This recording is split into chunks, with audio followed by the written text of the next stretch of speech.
This episode of the BREWtally Speaking Podcast is brought to you by On Point Pomade.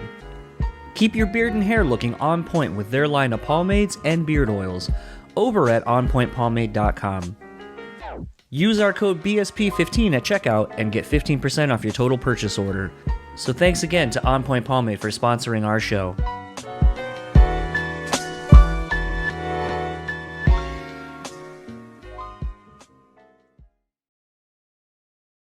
This episode is also sponsored by the Bean Bastard Coffee. Head over to thebeanbastard.com and pick up any one of their delicious hand-roasted coffees. Coffee lovers will also enjoy their hand-cut and handmade espresso candles and soaps as well. If you're in the Buffalo, New York area, head to their store located at 448 Elmwood Avenue. And thanks again to the Bean Bastard for supporting this show. BREWtally Speaking Podcast is proudly sponsored by Rockabilia.com. With over 500,000 officially licensed items in their online store, you're guaranteed to find something you need. Use our code BREW and get 10% off your total order. Now on to the show.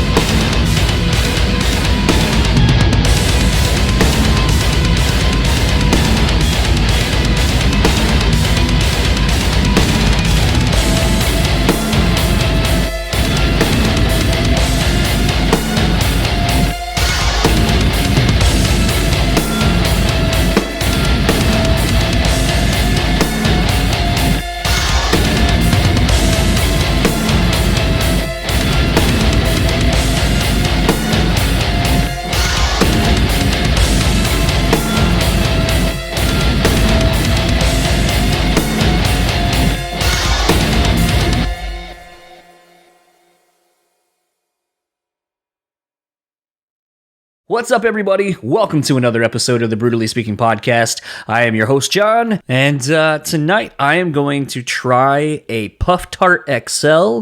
This is a beer from the Brewing Project. This is an Imperial Sour Ale with pineapple, strawberry, dragon fruit, and vanilla. So let's go ahead and give this a taste.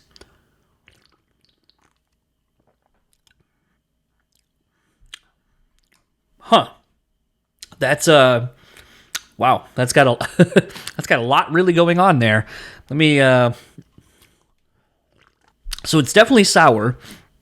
And what's weird is like the pineapple and strawberry and dragon fruit are all kind of competing for the front flavor of like, I don't want to say citrusy, but like kind of those fruity flavors are like kind of really right there in the front of the flavor profile. But then the vanilla is like so quick to kind of come in and try to balance it all out with almost like a like marshmallowy flavor of sorts. Man, this is, yeah, I don't know. This is weird. Like, I kind of like it, but I kind of hate it at the same time. This is kind of one of those where it's like, you keep drinking it and you're like, maybe it'll taste different, or maybe some of the other flavors will kind of present itself, but I don't know. I feel very indifferent about this. This isn't bad. It's not great. It just is. So again, this is the Puff Tart XL from the Brewing Project. It's an Imperial Sour Ale with pineapple, strawberry, dragon fruit, and vanilla. But all of that aside, this episode's guest is Porter McKnight of Atreyu. Porter returns to talk about the new album Baptized, which comes out June 4th via Spine Farm Records. Porter and I go way back. Basically, he was one of the first, I think, 20 guests on the podcast when it was still John's Entitled Podcast. And back when the crux of the show really was me trying to get some of my favorite musicians to come on and talk about the things that they're passionate about outside of being known as a musician. So with Porter, it was his photography and, you know, art and all that kind of stuff. And we just kind of hit it off after that and have remained and become really good friends. Since then, obviously, Atreyu has come back They put out now, I think this is their third record that they put out since they came back. Usually we have Porter on once an album cycle. So the last one was obviously for In Our Wake. This was something we've been kind of talking about trying to do a little bit more of a longer, looser chat. Unbeknownst to us at the time when we talked about doing this, Porter started doing Twitch streaming. So then the conversation became, let's try to do this on Twitch and kind of incorporate the community that he's basically created on Twitch, between doing his like Art Wednesdays, where he does, an art project or whatever, as well as playing games, doing just various things with the people in the community that he and his wife Julie have created amongst themselves, as well as Brandon and Brandon's wife Ash. They are all very good at kind of working together with their streaming schedules and so forth, and just kind of building a really great community and doing different things that are unique unto the individuals themselves. But they were kind of, the four of them really were kind of my foray into Twitch. I've always thought it was just kind of video games and stuff like that, but I've learned it's so much more than that. And when people talk about community and so forth, I think this is just a natural extension of the musical community that a lot of us find ourselves in, that we bond and connect with so many people over. This was really kind of interesting because you're only going to get about just under 2 hours, I believe, is where I cut it off. Maybe an hour and 40. And Porter and I went for another 4.5 hours. We talked for just shy of 6 hours. So, just the gamut of things we talked about. Because, in the beginning, when I was recording my end of everything, it was definitely more kind of the podcast and kind of what I wanted it to be. Talking about the record, kind of talking about Twitch, so on and so forth. And, there's obviously some of us actually reacting to what we were seeing in real time. I'm going to go ahead and say this now. If you want to hear and watch the whole thing, it's still over on Porter's Twitch stream. It's over at twitch.tv/Porter McKnight. The whole 6 hours is there from start to finish. So if you want to see an uninterrupted version of the chat, there it is. But what's cool and what I kind of like about this idea is you're essentially getting a quote unquote podcast. Like you're going to get probably what I would have done regardless if there were people there or not. But then if you really kind of want to see, this sounds kind of pretentious to say, but more of Porter and I's relationship, how it really is when microphones aren't necessarily on and we're just kind of bullshitting, really go check out the video that he has. You'll see kind of a lot more of what we get into. There's a lot of really cool stuff, and I kind of wish I would have kept it. I made the joke that I should have just kept the whole thing, posted the almost 6 hours, and then been like, I'll see you guys next month and take the month off and just basically drop it either all at once or in pieces or whatever. But it was a lot of fun. And, I really want to thank all the people over on Porter's Twitch stream, all the people that I've gotten to know. There's so many of you. And if you're listening to this after the fact, you made that night a really fun night for me. I don't often do this thing that I do in front of anybody. Typically it's me and the guest, and that's it. And people see it after the fact, and then I kind of get feedback later on. It was really unique to kind of get feedback in as much of real time as I possibly could have. And it was one of those things where I've always wanted to do a live podcast, but I didn't know if people would care. And that was kind of the intriguing thing, was to see so many people literally reacting to the different topics that we were discussing, between sobriety, between, Twitch and the community, and talking about the new record and all these kind of things. It just kind of made me realize, sometimes there is something magical about doing something in the moment and kind of having an audience kind of participate, because it's in theory a once in a lifetime thing. That's the only time those things are going to happen. It can't be recreated. Thankfully, due to technology, it's recorded so it can be seen whenever. But that was just a real magical night. I had a friend of mine text me when we were done, and she was like, I didn't watch all of it, but I watched most of it. And that was really, really awesome to see, and really kind of incredible just to see you guys go back and forth and just have a really awesome and engaging and stimulating conversation for basically 6 hours, while incorporating everybody else into it as well. So I'm going to stop basically talking about this chat. This is my conversation with my great friend, Porter McKnight, and I'll talk to you all on the other side of it.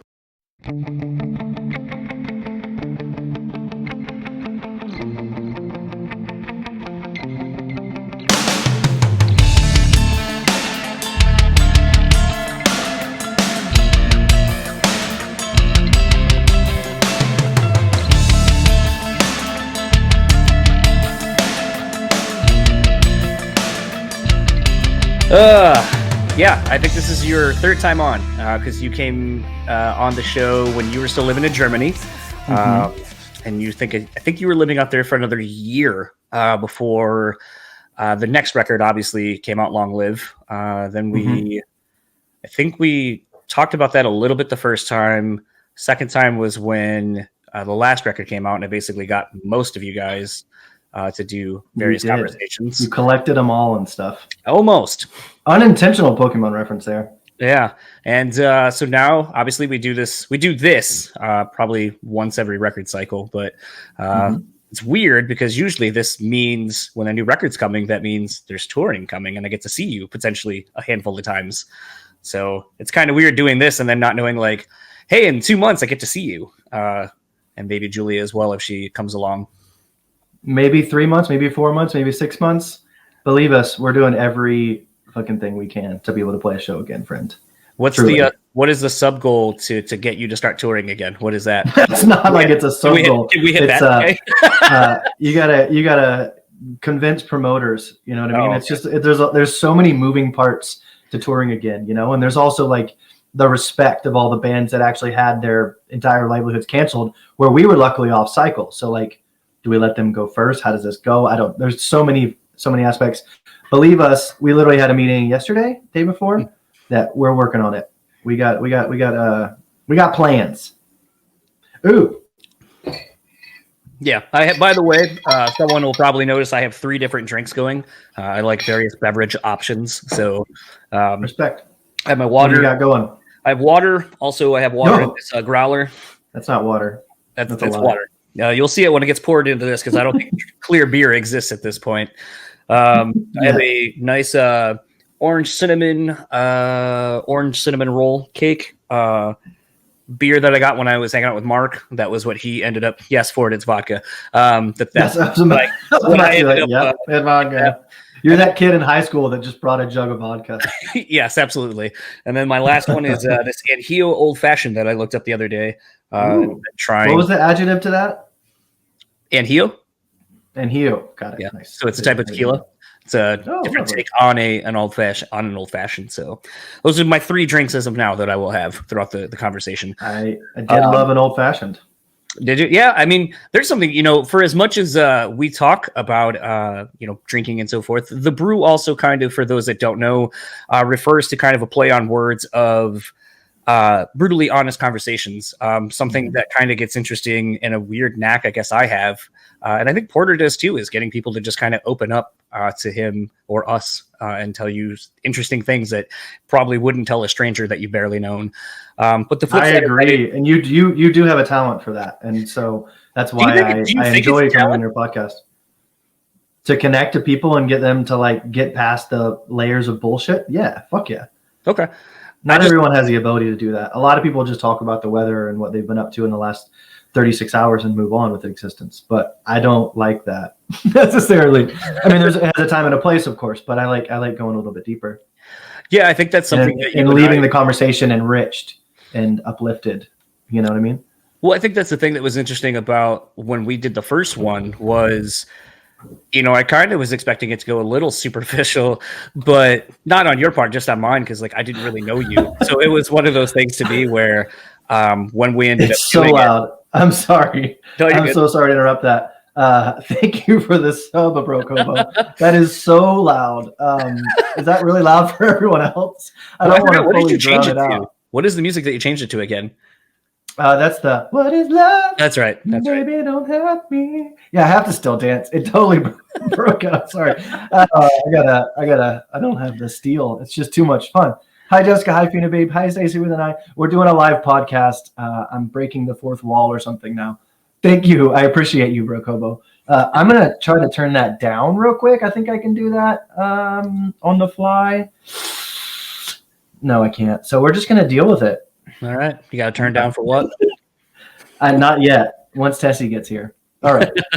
But, I think that's kind of an interesting thing to kind of start off with. I know when we had talked about doing this, it's been funny to actually see you do some podcasts. Like I know my buddy Toomey had you on his show, and it was interesting to see the video portion of it, because I know when I wanted to have you on the first time, I was like, oh, can we FaceTime? And you're like, no, I don't do that. Sure. And I think even the second time we ended up trying to do that, and you're like, no.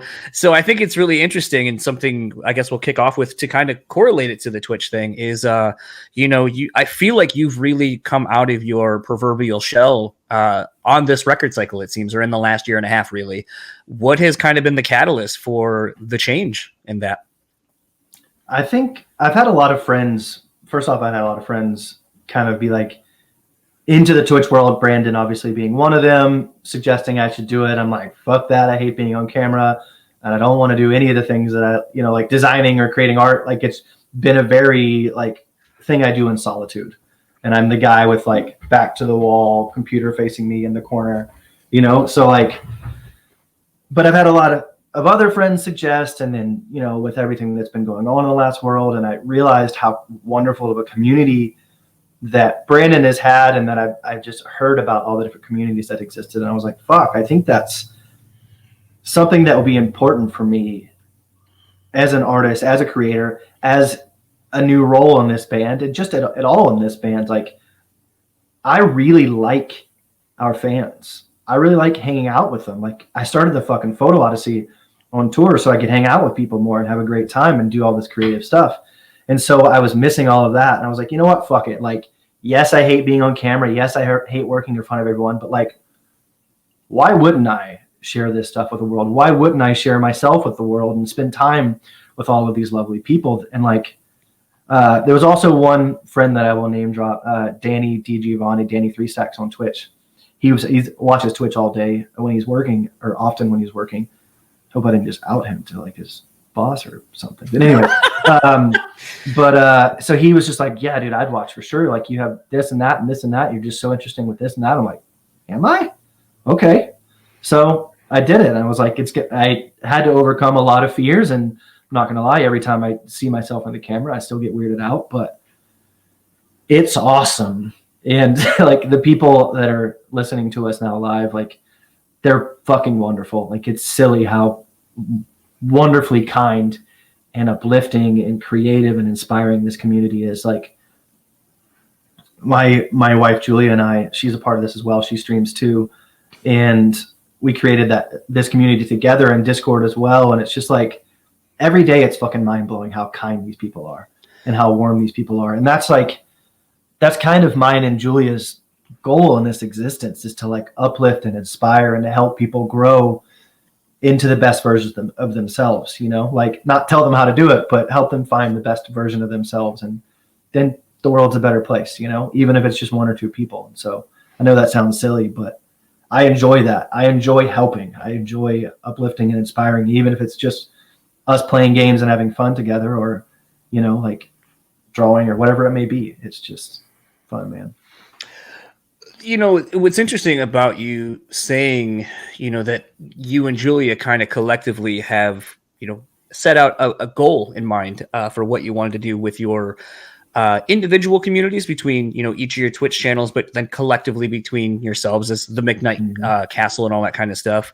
Was that something you kind of really sat down and kind of tried to, I don't want to say hammer out an idea of what your channels were going to be, but being a little more thoughtful, I guess, as to what you wanted to present between the two of you and collectively, and how to best present that? No, there wasn't a business plan I submitted or anything to Julia, or vice versa. We both decided, I don't remember who decided first that what they wanted to start streaming, but we were both just yeah, I want to do it too. Yeah, let's do it. Let's hang out. Let's do it together. And I was in California doing all the Carry the Fire stuff, and she just had time and got started, And so she started before me. She started the Discord. She figured it out. She figured out how to Twitch. She did all the tech work behind it. Shout out to her. She's a wizardess, witch. I don't know, whatever. She's great at it. And I don't think wizardess is a word, but that's funny to say. I don't know what wizardess witch is either. So then well, those were separate, but anyway. Oh, okay. So yeah, it was, I think we're just sharing ourselves, and we're trying to be as like real of version as us as possible. And like, as I just described, that like is what we want to do and create in this existence with everyone we interact with. You know, the basis of the In Our Wake album, like mission statement was my idea, and that like every person we interact with, we want to make their day better or uplift them in some way. You know what I mean? And inspire in ways that you never know you could. Just a simple fucking smile can make someone's month, change their whole life, keep them off that edge, you know? I don't know if we talked about this on that album cycle for In Our Wake. It seemed like obviously the theme of the record was very much kind of, you know, like you said, what do you leave behind, kind of, or what are we leaving behind? How are we impacting things for the positive? I would assume that was kind of your thing, or did you all kind of collectively come to that with, you know, Brandon and Alex at the time having kids and so forth? Like, did you kind of all arrive at that same mentality? No, for that specific song, it was a day where, like, I mean, look, I'm surrounded by fucking silly, talented musicians in this band. And I don't always, and especially in the past, I haven't always spoken up. We'll get to that later. And so it was one of those days where you're in the studio and like, there's just crickets around. You don't hear anyone. And Feldman's like, what do we want to do today? Crickets. And I'm like, why the fuck isn't, I got an idea. And so I'm like, I want to write a song about like who we leave in our wake and our daily interactions and how that ripples out into existence in ways that we cannot possibly fathom, and how you have a choice every day to be an uplifting, inspiring person or be a shithead. Like, it's, you know, it's a choice, and we don't know how our interactions with humanity affects the world around us. Like, you mean, you don't actually see it, but I guarantee if you're a good person, that ripples out more than if you're a bad person. Sure, bad news spreads faster, but fuck all that. I would much choose and prefer love over hate anytime. You know what I mean? So I think it was kind of that idea. And then we found it like, oh wait, this song's kind of about that. Like the 6 songs we'd done to that point, like this one's kind of about that too. And then it kind of spread through the album. And then after the album was over, I had usually left that into Alex's court, was the wordsmith in the band. So I, was like, I got to start designing. What the fuck are we going to call this? Like, it's kind of the branch in how I figure out the album artwork and stuff. And he was like, why don't we just call it In Our Wake? And I was like, I mean, I like that because it's my idea, but are you sure? And he's like, yeah. So we all agreed. I guess that's as good of a transition as any as we really have to talk about the new record. You know, Baptize comes out June 4th, Spine Farm Records. It seems like, the last 3 records, really, I'll say, you guys have really found a way to make a statement, not only with the album title, but also, the self-titled song on the album, basically. Which came first? Was the album title first, and then you kind of figured out something and then happened to have a song that Brandon maybe threw the opening you're baptized into? Or was it more of we had Baptized, we kind of looked at everything, and then once again, it was like, all right, what are we calling this? Oh, fuck it, let's call it Baptized. Well, Baptized, the song was written because Alex was on half of this album, was part of half of this album, right? Give or take. And so he was there for that. He helped write Baptize. And it was actually, credit where credit's due, like he had the idea. He was like, I think we should call this album Baptize. I'm like, it's a good fucking album. But our album title, but like we were 4 or 5 songs in. Baptize was an early song on the record. And then as time went on, like that kind of stuck in my brain. And I'm just looking and listening to all the songs and reading all the lyrics and going all these sort of things and all these roads and what it could be. And I was like, honestly, like, and especially after everything that happened, I was like, this is still a perfect name, like even more so.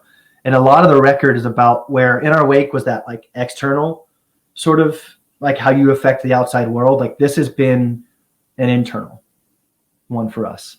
And there's a lot about, your own struggle to get up and be a good human being and be a father, to be a warrior, to be a whatever, like, and our struggle, like underrated, we felt like us as a band has been, for lack of a better word, underrated for a very long time. You know what I mean? Like, and so it's kind of, it went from the outward to the in with that. And it just, like I said, with everything that made sense, that then the catharsis and reset that the word baptize.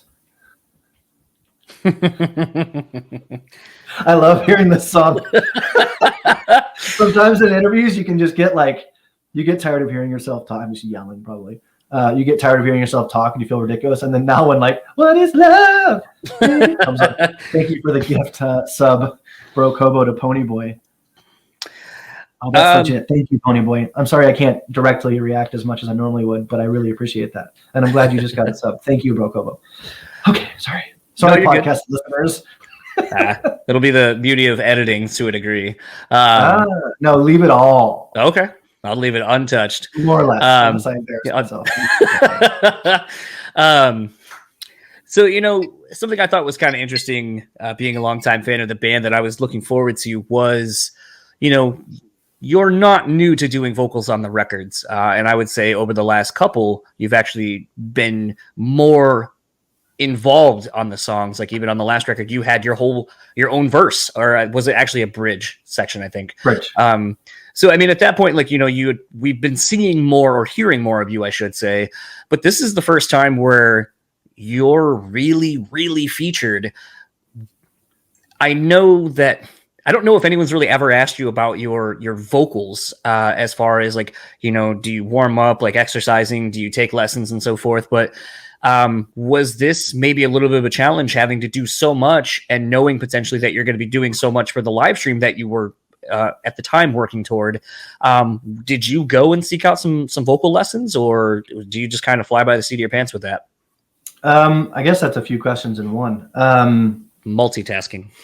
Yeah, I got it. Don't you worry. I can answer them. Okay. So every band before Atreyu that I was in, I was a singer. Okay.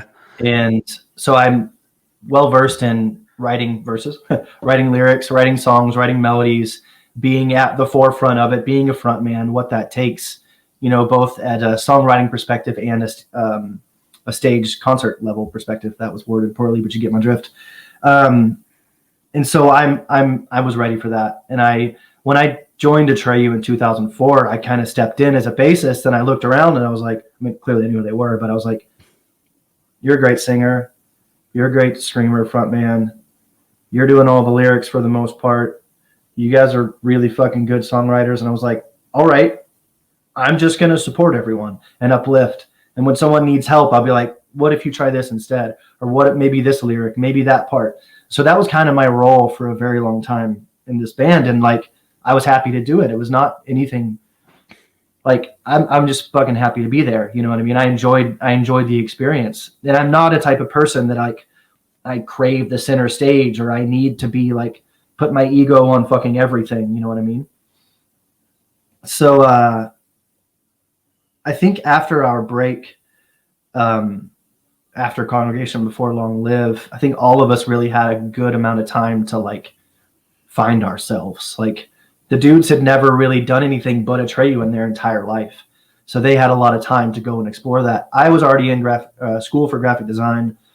I already kind of was working in the design industry, doing a lot of photography for other things. So I kind of had a rough base. I did some wild stuff, but that's a whole other conversation during that time period. So we all came back to Long Live just fucking ready to go. And so I spoke up a little bit more, and while still respecting everyone's space. I think that's part of being in a band was for someone so long, is you have to learn how to navigate and be like water for the, forgive me for the Bruce Lee quote, but you have to know when to speak up and when to not. And you have to know when to let people shine, and you have to know how to help get the best out of your friends and make sure that oh, Dan, that part's really fucking good. Second part, maybe just loop the front. The second one wasn't as good. You help encourage and uplift. That's not obviously a specific example, but so, in our wake was with the way that we went back with Feldman again, who we recorded Let Sails with, and his growth as a producer was vast, and he's always growing. He's always challenging himself. He's fucking amazing human being in many ways and forms. And he was more coming from the viewpoint of what's the message? What do you want to tell? What do you want to say? Where's the hook? And we always had good hooks, but it's what's the point of this song? And I work really well from that standpoint. I don't work as well from sitting there demoing out a riff and trying to like record this whole song by myself in my room and then bring it to the guys and be like, what do you think? Like, I fucking hate that. I like sitting in a room with the 5 of us and just try and come up with the best thing in the moment and have a good reflection of who we are at that moment. And that was what we did on Baptize. It was different than any other record. And why that's different than any other record we've ever done, in our Wake, we started that. Also, we continued that on Baptize. So that's why you've probably heard a little bit more of me on in our Wake. And I did a okay amount of lyrics and a decent amount of like melodies. And I started to get into my own then. And then with Baptize, like I had the ideas and like Save Us, right? That chorus. I wanted to come to the studio that day with a song. So I meditated with that thought and it came out with that chorus. And I showed it to Brandon when he got there and he was like, this is fucking awesome. So we just sat in the studio room. He grabbed a guitar, started playing a riff. I'm like, that's fucking awesome. Then he started singing it. And of course his voice is like 50 times better than my voice, than anyone's voice is. So sorry, everyone. It's just not fair. He's just too good. Anyways. So like, you know, it went to that back and forth, and then Dan and them come in and they're like, oh, this is fucking legit. This sounds great. And so you just kind of bounce those ideas. And then this album was kind of done in 2 parts, where the first half-ish was done in January before pandemic started. And the second half was done after pandemic started and after the shift, let's call it. And so, you know, that was pushed as well because we couldn't go in for pandemic purposes. And even when we did, we're all like super far apart and nervous. And, you know, the data about everything was so fucking off. So we're like trying to wear masks and it's so hard because you're seeing your friends again and you have to be there for work. And it was a weird circumstance, but we wrote some incredible songs out of that with just the 4 of us in there. Like we wrote Underrated, we wrote Catastrophe, we wrote Strange Powers of Prophecy, we wrote Weed, we wrote maybe some others I can't remember off the top of my head. And that was the first time in this band where it was like, oh, I have to come up with this now with everyone. And like, you know, so I would come in like, let's write a song about this. I have these lyrics, or I have like this fun play on words. Let's expand on that. So Brandon and I would sit there and Dan would come in and Travis would come in and we would all help upgrade the song together. You know what I mean? And the second verse of a song called Catastrophe, you've heard the album. Mm-hmm. And so second verse of a song called Catastrophe is me the whole time. And a lot in the past, whenever I was singing in this band, it would be like an echo of Alex, or we'd go back and forth, or I'd be a layer over this, or maybe a bridge. Like you said, funny enough, I forgot that I did the bridge of Lose It back in 2007 or whatever. When we were doing the live stream, I'm like, oh, I've already done a bridge. I was wrong with that statement before. Anyways, so like, that part, you know, we're sitting there listening, like, what do we want to do for this? We'd already had the music written and like roughly recorded. And then I'm sitting there and lyrics, melody, well, screaming, but melody, cadence, and meter just popped into my brain. I'm like, I got something. And so I went in there, and that's honestly, it just in itself is hard for me to do. Like, it's really hard for me to speak up in a room full of 5 or 6 other extremely talented human beings and like, let me go in the microphone and sing on this. Like, as daunting as it sounds to you, is this actually fucking daunting as it is to me? Like, it's not to people like Brandon, because he's has superpowers. It's just, like I said, it's not fair. But at least he doesn't show it. I don't think he has the anxiety. But so I don't know where I went there. But so I got up there, I went in there, I sang the part, and I look at the room and everybody's like, that was fucking awesome. Let's go move on. I'm like, cool. Like, I do have good ideas. Like, thank you. Like, fuck yeah. Cause it's like, I'm rambling, but it feels like it's a combination of like remembering who I was back then and remember the artist that I was and the songwriter that I was, but not trying to be that person and tap into that same feeling that I had back then, but in my current state. Cause obviously but to me, I'm a lot fucking better person now than I was then. I'm a lot better at everything that I do and everything that I exist as and for. So it's really fun to have this new chance, and I'm not shying away from it, and I'm not worried about it. Like I said before, I have said before, we are kind of a band that's lucky to be like a never ending fucking well of inspiration and creativity. And through the various members, like we always have something. We're always going to come up with something. And to answer your second question, that first one was 90% of it. 10% of it, yes, I did take lessons. I have taken vocal lessons in the past, but I didn't really need to when I was doing what I was doing in this band before. So I did take lessons with Melissa Cross. Shout out Melissa Cross. She's a fucking wonderful human being and very, very talented. So I learned to, and I just remembered it as I was answering your question. I just learned how to like not only scream in a way that doesn't hurt my voice as bad,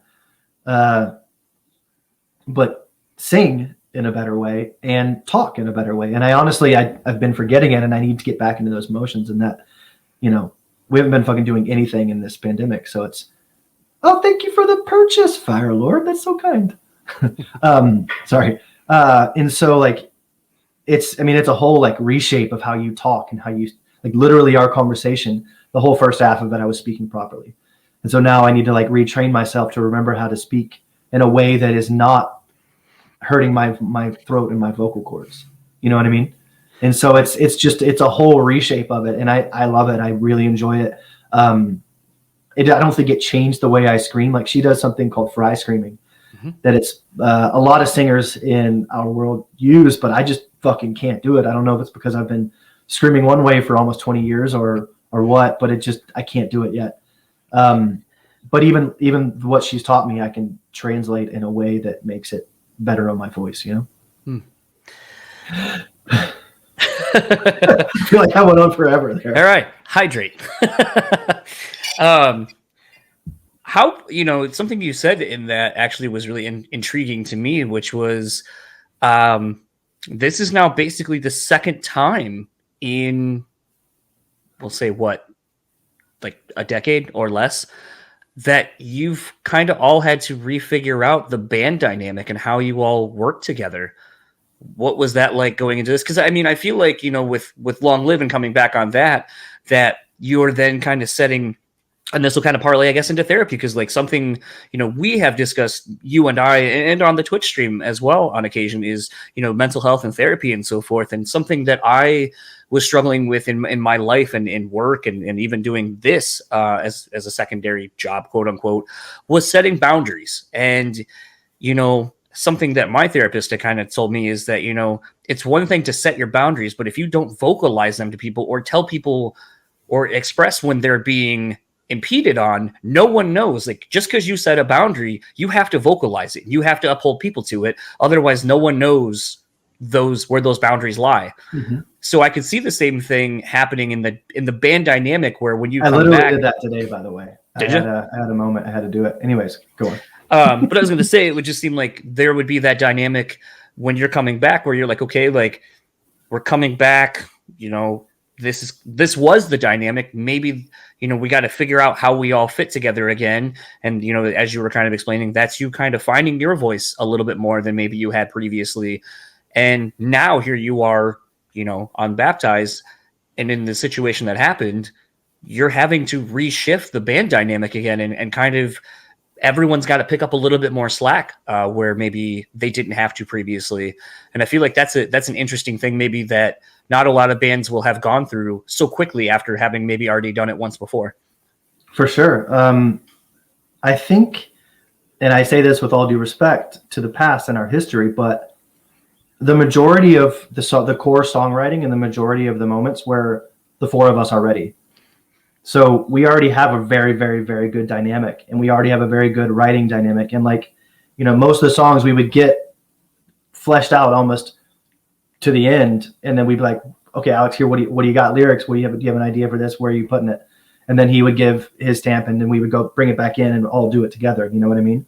So that honestly hasn't even crossed my mind until you said it right there. Like I don't think it did for any of us. Like, and when we were figuring out what we wanted to do after the shift, like we didn't want to bring in someone new that would mess with that dynamic. We didn't want to bring in some new singer and like have, our entire fan base be like, who the fuck is this guy? Like, what are they trying to do? Like, we wanted to create something, and it wasn't Brandon's idea to do this, to have like, Brandon, okay, you take over the majority of vocals.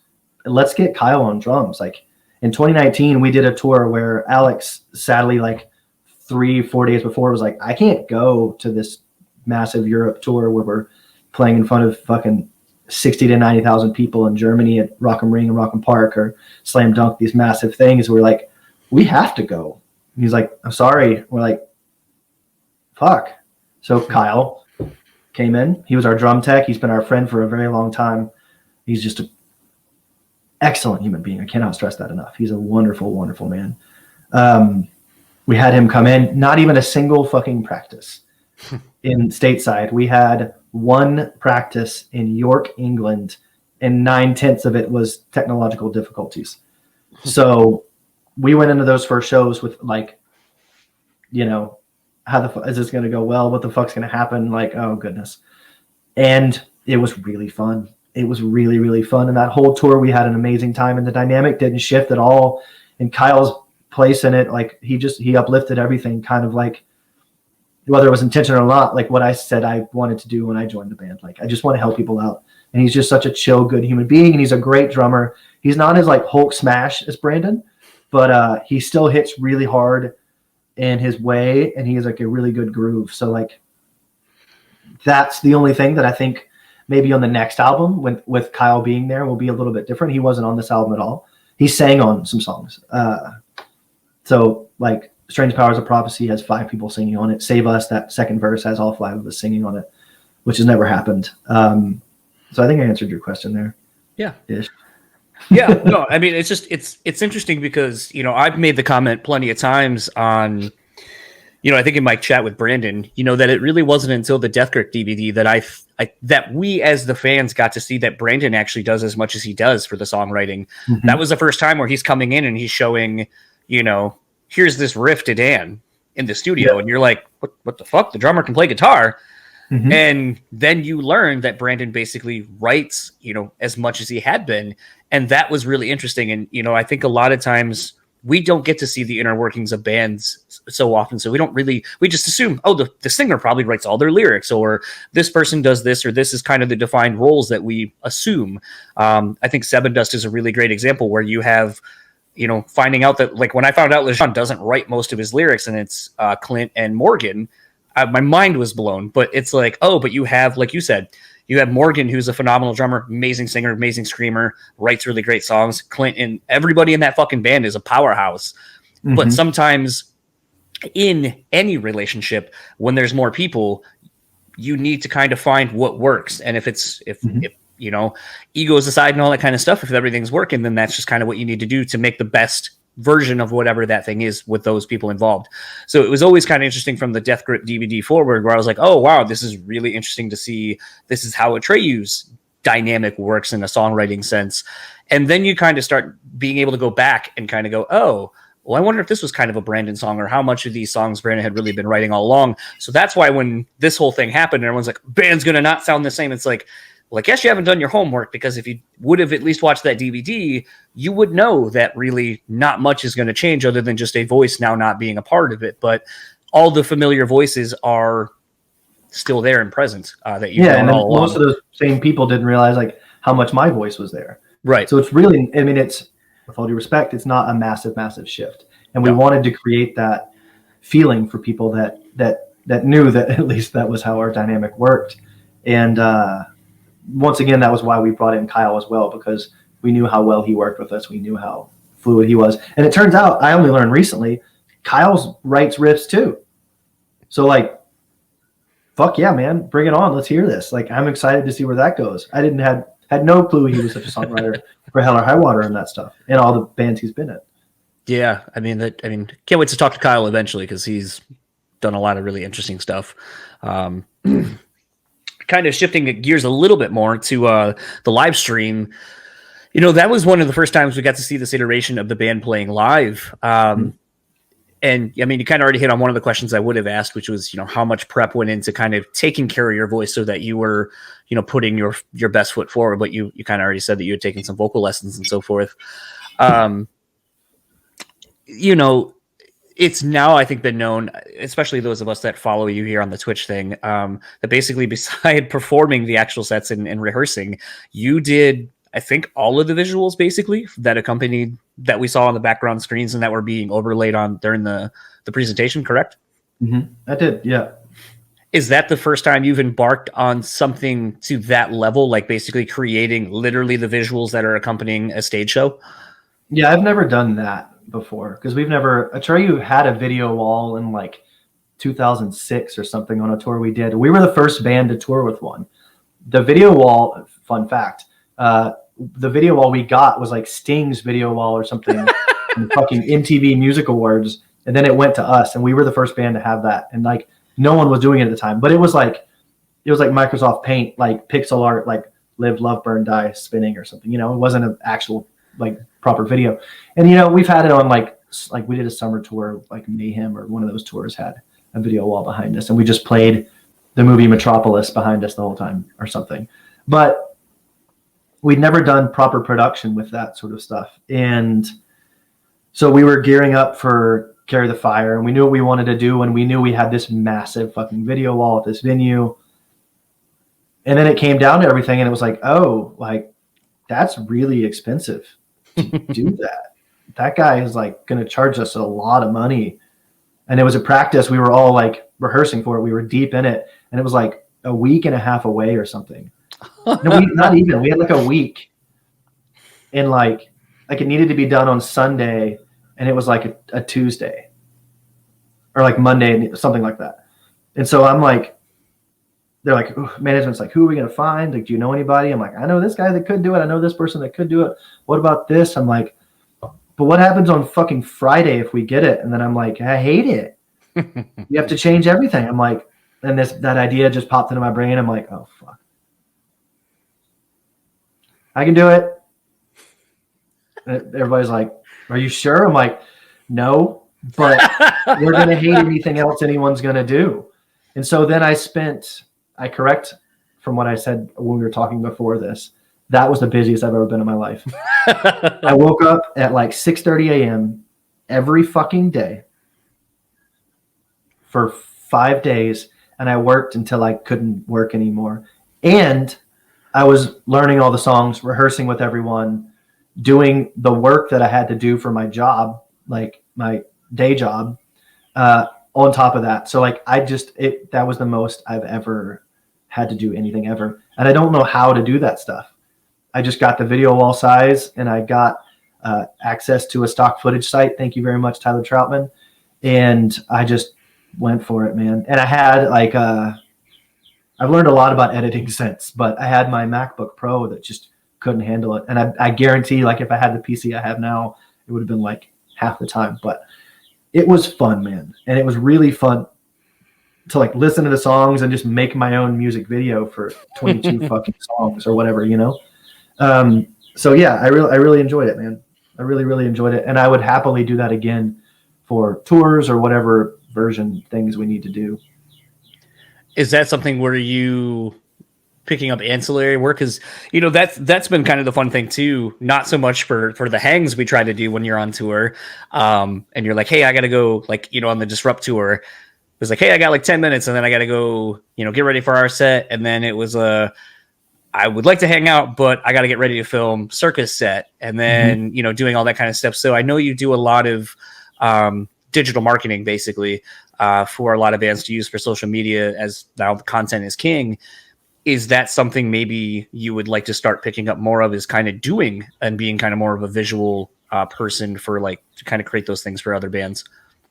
I'm more than happy to do that sort of stuff for most anyone that would reach out. I enjoyed working with Circa because I know Anthony Green, the singer, really well. I've known him for a while, and actually that was 2019 fucking time. Yep. So spring of 2019, before Disrupt, I had the opportunity to be the photo and video guy for a band called The Sound of Animals Fighting. And they're like a super group kind of band with people from Seosin, people from RX Bandit, Circuit Survive, all these bands. And I've been working with them since 2004. I've been doing a lot of their album artwork, a lot of their press photos, a lot of their design stuff. And so my best friend, Charlie Adams, shout out to him for giving me my first job ever. And I'm still working with him literally today. He's the guy that we're building a company together. He was like, hey, do you want to do this for this role? He was their tour manager. And I was like, I don't know how to do that. He's like, yeah, but I trust you. And you have a great eye. I'm like, all right. So I went around here, got my camera, was like, let me just see if I can even do this. So I filmed some stuff. I think I filmed a walkthrough of our house explaining the history and stuff of it. And then I was like, see if I could edit it together. I'm like, yeah, I can do it. And so then I toured and they fucking trusted me to do it. And every one of them was like, this is fucking amazing. You have a great style of editing. You have a great storytelling ability. And I'm like, cool. I think maybe because you understand music so much, you're great at the pacing of it. I'm like, okay. I have no idea anything about that. And so then at some point, Anthony on that or later on was like, hey, I'd love for you to film Circa this summer. We're on the same tour. I'm like, yeah. So they were either directly after us or there was a band in between.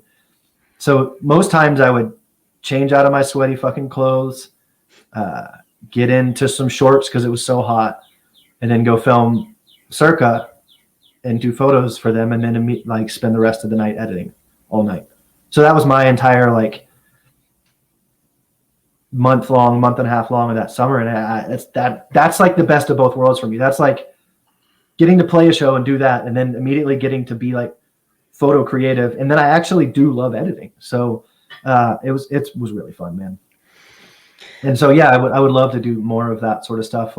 I did the new Catastrophe video for us, and I wrote and directed the Long Live music video, and I've had a hand in a lot of our music videos. And even in the past, my best friend Sean Stegemeyer, I'm dropping a lot of names of good people because I just love them and want them to get the respect they deserve.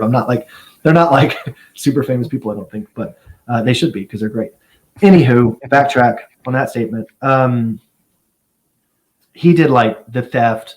He did Lip Gloss and Black. He did The Crimson. He did Doomsday. He did Falling Down. He did all these things. And so having your best friend as being a brilliant cinematographer, you learn a lot. And it also made me not want to do video ever because I'm like, he's way fucking better than I'll ever be. So, but I realized once technology made it easier for me with, the camera I'm speaking to you through, can do a lot. So, yeah, it was easy for me to do it when I didn't have to rent $100,000 camera and all these fucking lenses and worry about lighting. It's oh no, I have this one device and I already have the lenses because I'm a photographer. So I just need to get this new body that has a 4K ability and I'm done.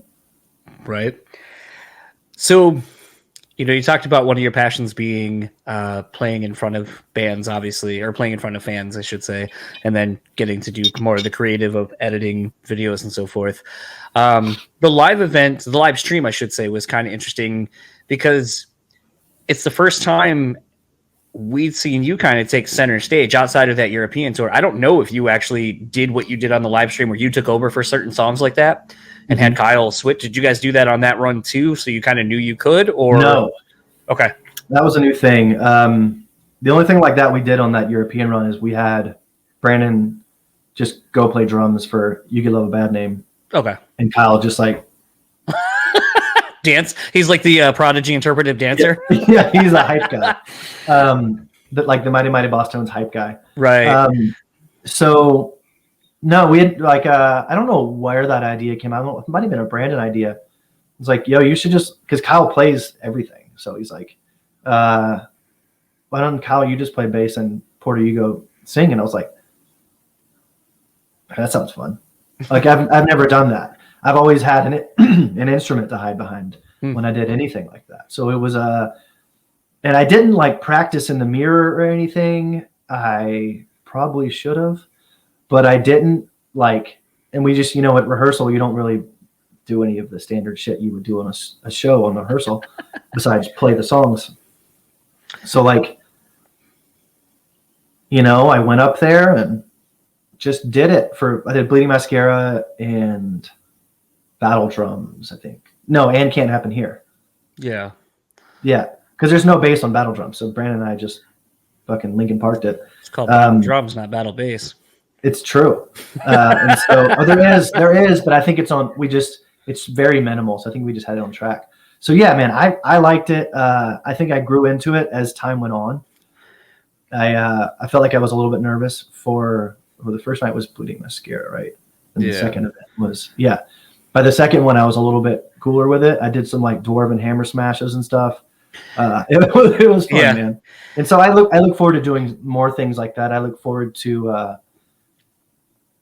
maybe songs that are like, there's no way I could fucking sing all that and play bass at the same time. Like those moments, I'm sure we'll do this more, because it's hard. Like earlier you said, like adjusting to new roles. I will say, I will backtrack slightly for this. Like I have it way fucking harder than anyone else because I have to like sing and do the shit that I'm used to doing and just blah, blah, blah, farting about on the stage. So, like having fun and entertaining and like having fun. Like now I have to like sit there and like learn and like sing and remember lyrics. And like, there's a fucking lot of lyrics in these songs, guys. I don't know if you ever realized that.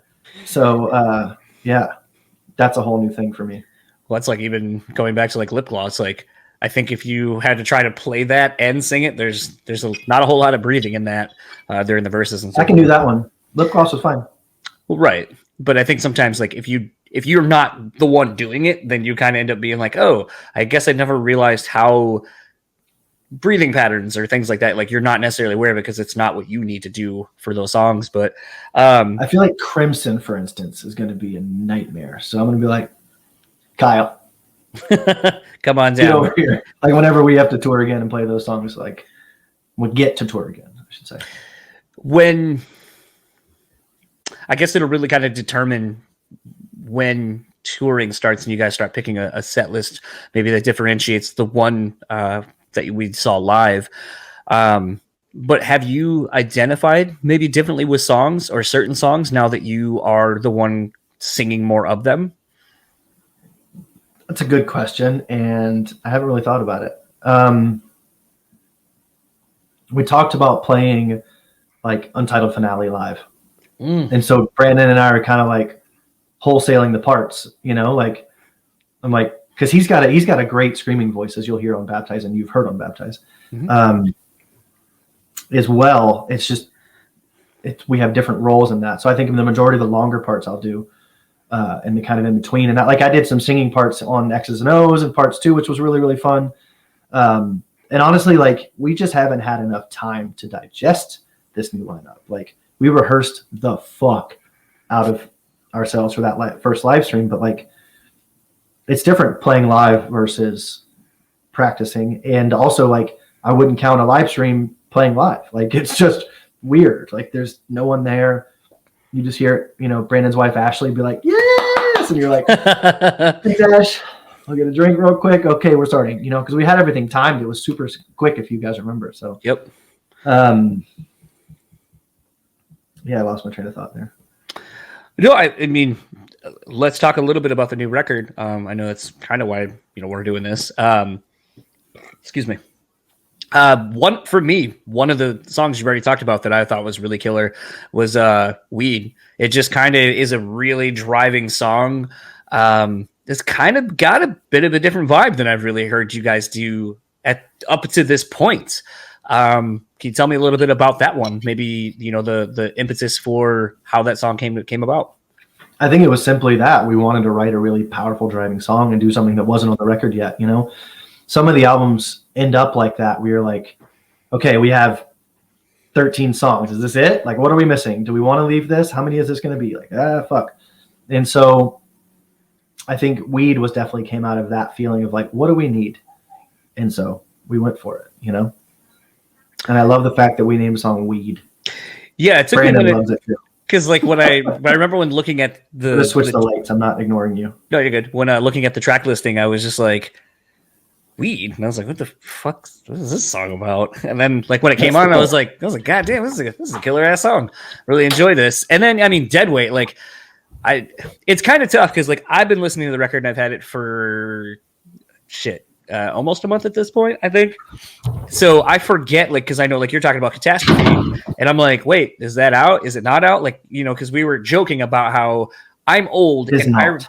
Okay, but like I remember when you only got a single, maybe, like, going back to Deftones on their self-titled record, or I'm sorry, for Diamond Eyes, you only got Rocket Skates as a promotional single, and then I think maybe they did Diamond Eyes as the actual single. So you had 2 songs, and that was fucking it. And I remember even before that where you would get maybe 1. And you're like, I hope that's good enough. So it's weird when you kind of have these rollouts. Like, I kind of lose track, especially since I get a lot of records before everyone else. I'm like, wait, is that a new single? Is it out? I don't know. But like with Dead Weight, though, I'm surprised that wasn't a single. I think it has a really good potential that it could have been a second or third. That's the smashest of the smash hits on the album to me. Yeah. That song is like fucked up good to me. Yeah. Like, it's just, I can't comprehend how that wasn't in Warrior's place. But that, there's a lot of things that go into it. And Warrior has its great purpose too, Well, I mean, the thing that was interesting about Dead Weight to me, though, is it kind of reminds me of the band Emery, with how that band just put songs together that you don't think the parts will work, and then somehow they do, and then here just comes out of nowhere this giant fucking chorus, and you're like, wow, all right, here we are. I'm not entirely sure who came up with any of that, but this is all really interesting and just creates really interesting, especially when, as someone who listens to, music in headphones and so forth and really pays attention to what's going on. There's just really interesting textures and layers that get married to create this really interesting song experience. And so I'm really excited for people to hear Dead Weight, especially. And I know Brandon's talked about it. I don't know if you have on this, but Jesus Christ, is Stay a fucking jam. I hope you guys will play that live when shows come back, because that is one that I can see being probably like the last. I mean, it won't be like the last song. It'll be like the last song before the encore, where you come out and then play Lip Gloss or whatever. But like, I could see that being, the quote unquote finale of a set. It's got the feels. It does. It's like, it's in my head right now and I'm getting goosebumps. Like, it's a good song, man. And for those of you that don't know, our Lord and Savior Dan Jacobs has a bridge part in that, his own vocal singing part where it's him. And it was fun because like we knew that part demanded a different voice. And so I tried it and I sounded good, to be honest. Like, I enjoyed it. I feel like I nailed the part. And then we were just like, damn, why don't you try it too? Like I said, there's no egos in this band, like in this shift. So it's like, if you want to sing, fucking sing. I don't care. Like, if Brandon sings the whole song, I don't give a fuck. Like, it's what lends to the song, and it's what the song desires and demands and requires. So that part, we knew it was something different. So it was like, I tried it, like I said, and then Dan went in, and Brandon and I just looked at each other. I was like, it's him. Like, it's him for sure. Got this like classic, like almost 50s feel to the part. Like super laid back, like really interesting, like unique drum beat for us, especially. And it was just perfect for Dan. I can't wait for people to hear that. And then the chorus on that song is just like, are you going to break glass with this note you're hitting right now? It's just happening. It's so good. I think, it's, and I'm seeing the comments right now on the stream where everyone's like really exciting to hear the new record, and you guys will hear it soon enough. But it's one of those where I don't know if people know exactly how low Brandon's like, because there's some like gutturals at times, and I was just like, oh, who's doing that? And then I assume it's Brandon. It could be with the screams, you mean, like on Underrated? Yeah, like the one. No, I think I'm trying to remember what other song, but like there's a really low, like, oh, kind of like a lower registered kind of one. Yeah, it sounds like a punch. Anything that's like really low and guttural like that is Brandon. Okay. And he's just, I mean, he's like 3 of me. He just has more room to channel that. His diaphragm is a lot larger. No, like literally, this is not like, he's just a massive human being. Like, his arms are literally 3 of mine. Like, no matter how much I work out, like it's just how it is. So yeah, those deeply guttural ones are his. I want to address something you said earlier about, when you get 1 or 2 songs before an album came out. Like, we're from the same era as you, and we're used to that too. And like, I think in most times, like before In Our Wake came out. I think we just had Time Is Now and In Our Wake, and then the album came out. I could be wrong with that. And so like that's our standard too. But then we realized, and we saw people like Nothing More, like Haley Williams, and a lot of bands. And especially with I cannot stress enough like how weird this last year is, especially being in a band and doing anything in the arts. Like we didn't know when to release an album. We didn't know to wait. We didn't know to put it out now, soon. We didn't know to hold on it till the world's normal. Like, is the world ever going to be normal? Like, there's so many things that we were like, okay, we need, because of everything that happened, we need to put out a song soon. So we did. And then because of everything that was happening in the world, we waited a little bit to put out Warrior, more than we would have normally. But our intention was to give enough of like a like breadcrumb to, hey, we've got an album, for people to follow, for people to hear about it, for people to like get excited, to spread word of mouth, to just all the different avenues, to just really like give people like, holy fuck, that song's on there too? They sound like this too? What the fuck? Like, the album is very diverse, as we are very diverse. And I think all of the people here, for the most part, know that. Like, we are a band that challenges, ooh, piece of candy. We are a band that challenges ourselves and like to take you on a journey on that song and make you feel something on that song and make you want to fucking smash the wall on that song. And we do that well. And, we intentionally knew that there was this new game you got to play where you got to release a lot of songs. That's a lot of quotes, but you got to release a lot of songs before to keep people's attention. Right. But we also were like, I don't want you to get an album and you've heard 6 of the songs or whatever the amount will end up being, like, and then like you just feel like you've already heard the whole thing, and what's the fucking point of the album? So we're like, here's a 15 album song. Right. And like some people in our team and working with us were like, yo, this is too long. People don't have the attention spans for this. We're like, yeah, but our fans do, I think, and we like this. And also the point that I just said, I'm like, I want to feel like they're getting something. And some people were like, well, let's split it into 2 albums. And I'm like, nah, let's just put it out as one. I'll go write another fucking album. We'll go record a whole nother album if that's what you're worried about. Like, I think this chunk, I bit my tongue on that. This chunk of songs is who we are in this time period in our life. And I don't want to delay that coming out anymore. You know what I mean? So I'm excited. Yeah, I'm excited too. I think, I don't want to really necessarily. You already heard it. Yeah, I don't want to keep. I don't want bubbles burst. Yeah, I almost fucked up on Brandon's stream the other day when he was talking about his song, and I was like, "Oh, are we talking about blah blah blah?" And you guys were like, "Shut up, no one knows."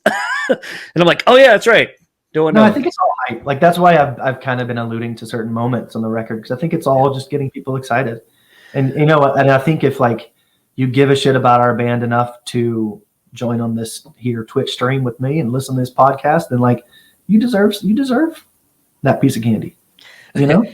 Well, I think like what's interesting is, we had talked on one of your streams, and we'll kind of parlay this into talking about you and Brandon doing Twitch here in a second. But you had talked about previously some of the guests that just didn't work themselves. Actually, let me ask this question because it's the second time I've seen this in the chat. I'm going to close the window. I'm listening. I can still hear you. Okay. So the question is Fucked Up a throwback to Doomsday? So cursed, so fucked up. No. Yeah. Okay. I don't think. Could you hear me on that? No. Yep, I could. Yep. I don't think any. Temperature's dropping here, guys. I don't think any song is necessarily a throwback to any other song on this right. album. I could eat my words later, but off the top of my old brain cinema cells, it's not. There's no threads like that. The question. Yeah. The question I was going to ask though was where was I going with train of thought? You Brandon Twitch. I think I lost my train of thought on that one. Streaming's hard, man. Yeah, well, yeah. your mind and attention gets pulled so many ways. Well, I recognized that was the second time I'd seen that question, so I was like, oh, let me get to that, because everything else we've kind of addressed, or I've answered basically as things are going. That was where I was going. So we had talked on one of your live streams once about, oh, we were trying to get Jacoby for this vocal guest spot. We were trying, and that was how basically you ended up doing the bridge of that one song, because like you were trying to get so-and-so, you were trying to get so-and-so, and things didn't work out. And you're like, hey, fuck it, let me try. This one's got some interesting guests. Ironically, I thought on Stay, I was like, did you guys somehow, like with Feldman or Travis or somebody in the fucking band, like get Gavin Rossdale? Because like I legit thought it was Gavin Rossdale at the very beginning of the song, and then I was like, it's not Brandon, because I asked Brandon that already, and he's like, nope, that's me. That's interesting. But it sounded like Gavin for a minute, and I was like old school Bush kind of shit, and I was like, wow, holy shit, you motherfuckers are just like calling in some big guns on this thing. But no, I mean, I just think that that goes to show the breadth of really showcasing Brandon's true vocal range, which I think it's on full display on this record, and I'm really excited for everyone to really get to hear it. Beyond Salar on this one. Beyond Salar. That work? Was that successful? I think it was. Yeah. Kind of speaking to you and Brandon and kind of talking about what we're actually on. It feels like, aside from kind of a rebirth of the band or whatever you want to call it, that this is the first time I've really felt like the band has been accessible to the fans. And I'm not saying like you guys like at shows don't make yourself accessible, that you're not accessible on other forms of social media, but I feel like you guys have really embraced coming on to a platform like this and really just connecting with your fans and not being afraid to be silly or whatever, and just kind of really connecting and creating an online community and letting more people into your world, literally and creatively. I know we kind of talked about that earlier, but more to your Twitch channel, I'll say, you have Art Wednesdays, which is what we're technically doing right now. And it's been really interesting to see you create not only the shirt you're wearing currently, a trailer for an Atreyu music video. You did, was it Asuna? Is that the band's name? Mm-hmm. You did, I think it was just a design, or was it their album cover or something? We did a single cover for them, and we did a t-shirt for them, which I got to fucking finish for y'all. I literally have just, oh God, anyways. Yep. Thanks for the reminder. Yep. So how has it been to have input into your art, which maybe was more of an insular thing for you? I know we kind of touched on that a little bit ago. I mean, it's been fun, like truly. And it's definitely been a thing that I did in the shadows. And I knew, and I actively was wanting to get over that and grow and open myself up to that. Like, I'm a very anxiety ridden, I should say. I'm not anxious, but I have a lot of mental demons and hurdles that I have to get over to post something on the internet. And I don't like, just to post a fucking image of a photo that I've taken on Instagram causes me so much stress and grief. Like, I cannot, but this doesn't. Like, I enjoy talking, I enjoy interacting, and I enjoy connecting in this way. And so I think that's why I've grown to love Twitch so much, is just because of that fact. You know what I mean? Like, even to post today about this podcast, I'm like, I have to write a caption. Like, oh, I'm like, I don't need to do it. I'm like, oh, I got to do it. Oh, fuck. All right. So Twitch has allowed me to open up in ways, be comfortable on camera, to be comfortable speaking at length about certain topics and certain issues, to invite people into my creative worlds. Like, I had been drawing for 2 years and hadn't shown anyone. I'd shown like my wife, Julie, I'd shown Brandon, I'd shown a couple close friends, but I didn't think it was good. I didn't think it was worthwhile to show anyone. I didn't think I needed to share any of that with the world. Like, I'm like, this is fun, but it's not there. Like, it's missing something. And so I just never showed anyone, and I never shared it. And everyone I'd show would be like, this is fucking awesome. It's like, just for those of you that have never seen it, it's just weird fucking lines. I do half of it like closing my eyes, and then I expand upon that. And we've designed a coloring book together on this stream as well, with, you'll have my line drawings on one that are finished, and then the original line so you can draw yourself. That'll be done soon. Anyways, like, the fact that like people, I think I have it. It's right here. funny, nice one. Is that the Glassjaw record? Bad That's joke. a Glassjaw record, huh? Yep. That's nice. Bad joke. No, it's a great joke. But the fact that like I did that, I shared it, people enjoyed it, had suggestions for it, saw different fun things in it, like shared like new roads that I could go down, like helped me see it in a different way. And then like on here we do Followers Choice Friday. So on Fridays I let y'all choose what we get up to, and multiple times they've chosen for me to draw, and that fucks me up. Like that makes me like I'm so fucking grateful for that, and that people care. And then I was so scared to show that to the world because I thought, why? And would people care? And is it worth it? And then people really enjoy it. So, I mean, it's made me a better artist. It's made me a better creator.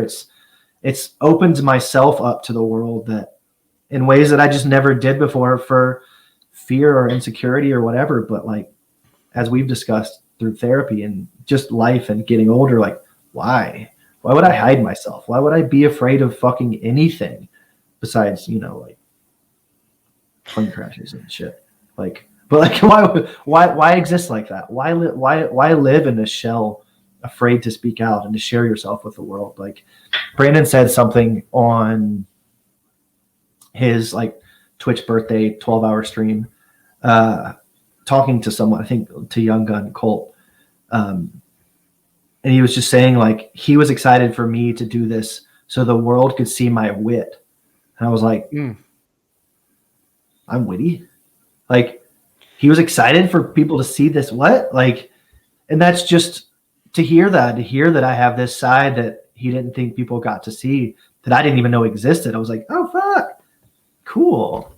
Thank you. Like, so I guess, I mean, it is worth sharing. And it, there's been an okay amount of people, and I've made a lot of really, really fucking good friends through this thing we're doing here that are like, I consider actual friends, not like strangers on the internet. Like, when we can hang out, we should hang out, people.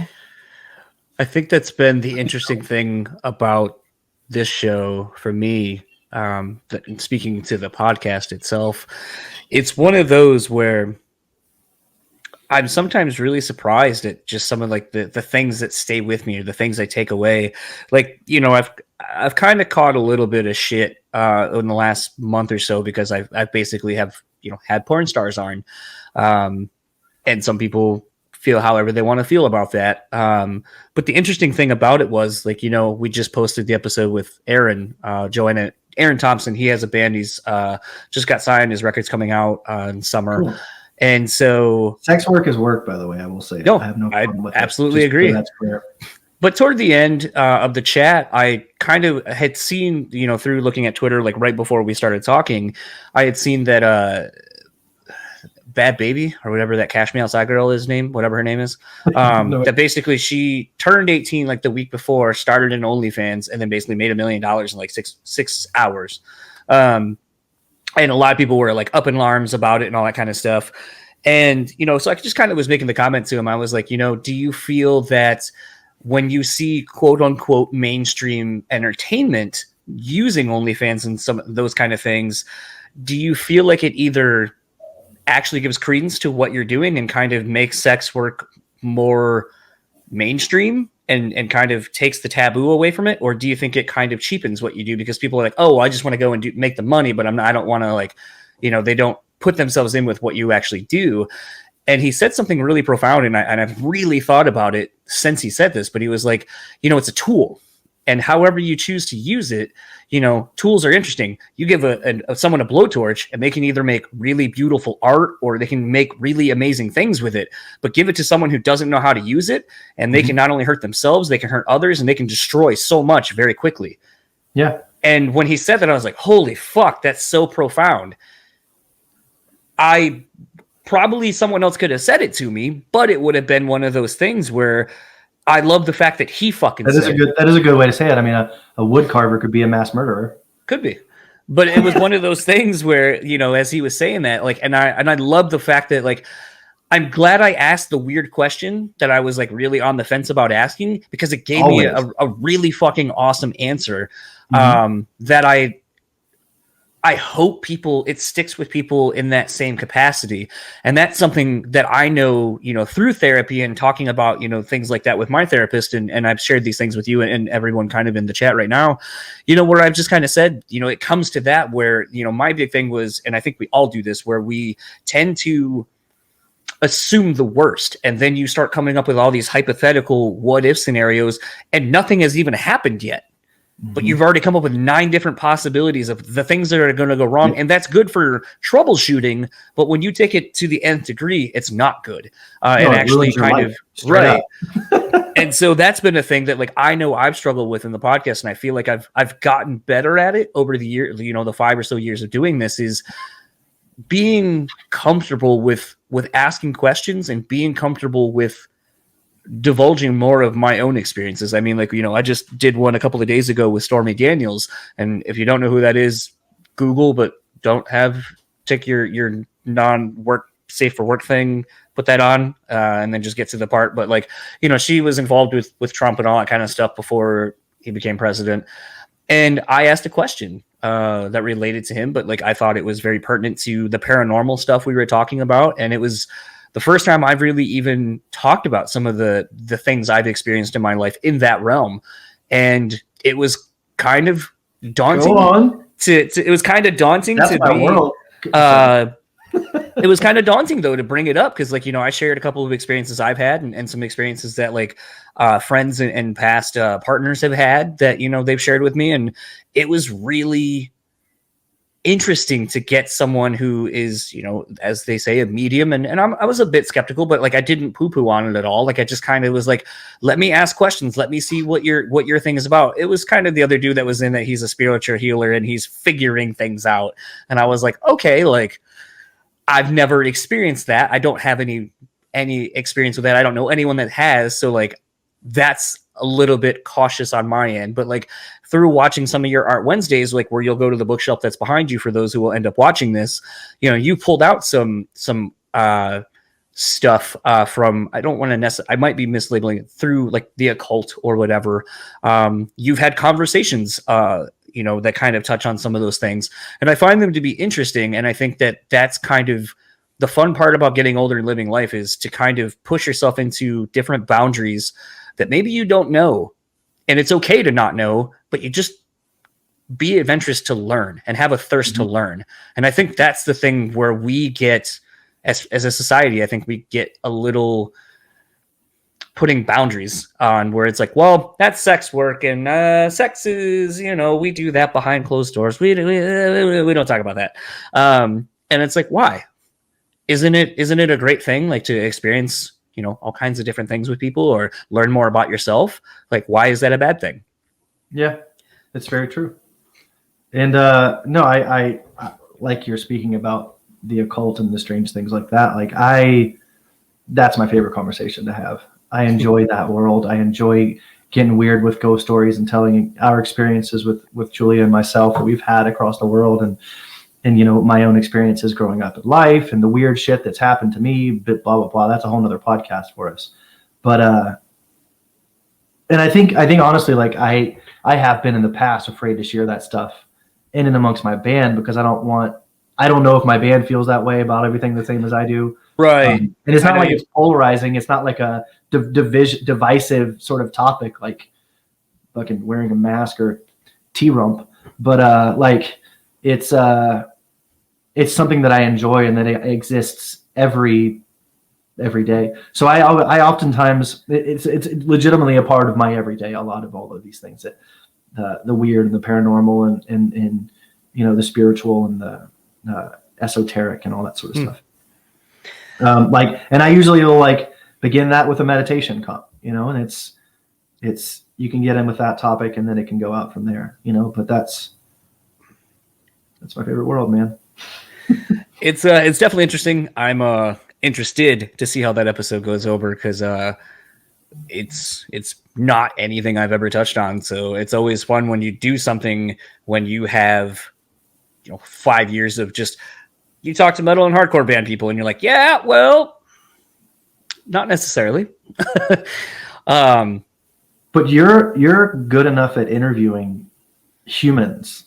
Yeah. You don't have to limit yourself to just the rock and metal world. Like, you have interesting questions and you come up with interesting ways to connect with people. So try. I think you'd be fine. And I think you are fine. I haven't watched the Stormy one yet. You sent it to me, but yeah, I'm curious too. Because I know literally nothing about her besides what everyone else knows, you know? Yeah. Something I kind of wanted to talk on, because I mean it's a part of the Twitch thing. She has her own emote even. We both got puppies roughly about the same time this last year.